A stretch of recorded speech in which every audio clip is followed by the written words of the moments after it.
Can you be good without God? Let's find out. Absolutely astounding.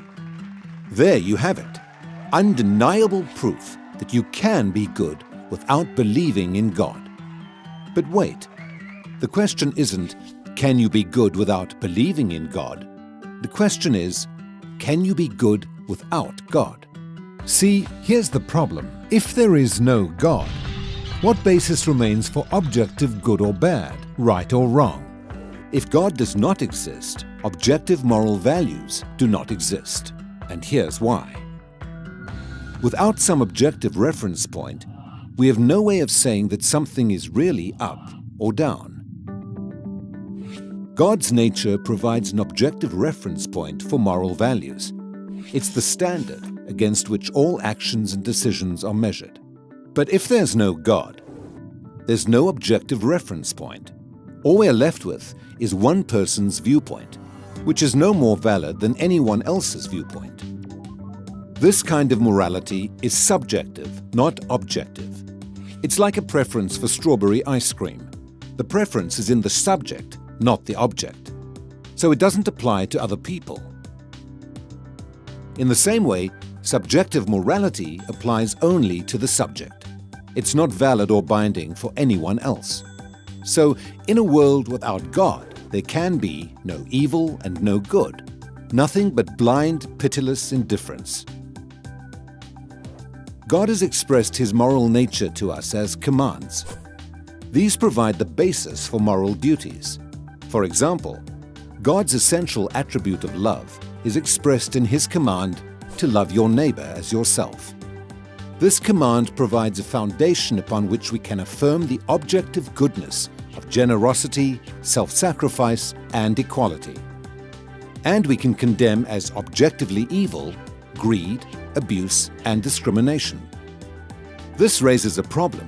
Is something good just because God wills it, or does God will something because it is good? The answer is neither one. Rather, God wills something because He is good. God is the standard of moral values, just as a live musical performance is the standard for a high-fidelity recording.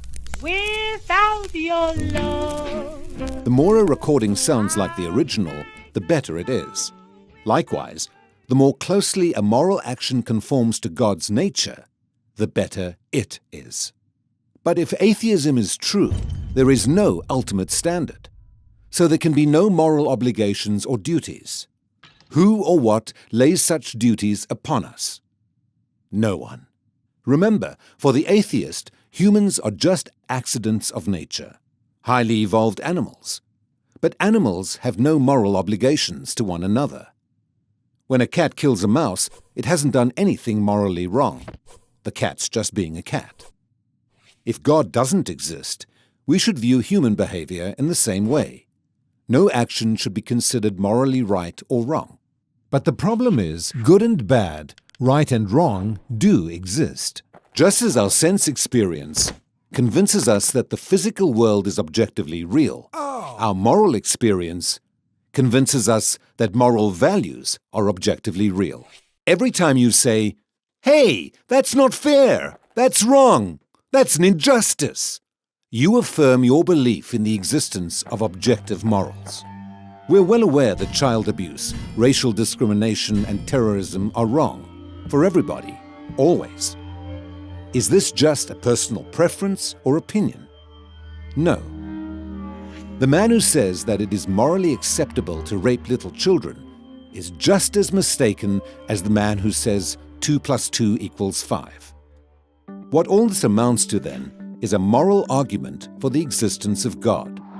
If God does not exist, objective moral values and duties do not exist. But objective moral values and duties do exist. Therefore, God exists. Atheism fails to provide a foundation for the moral reality every one of us experiences every day. In fact, the existence of objective morality points us directly to the existence of God.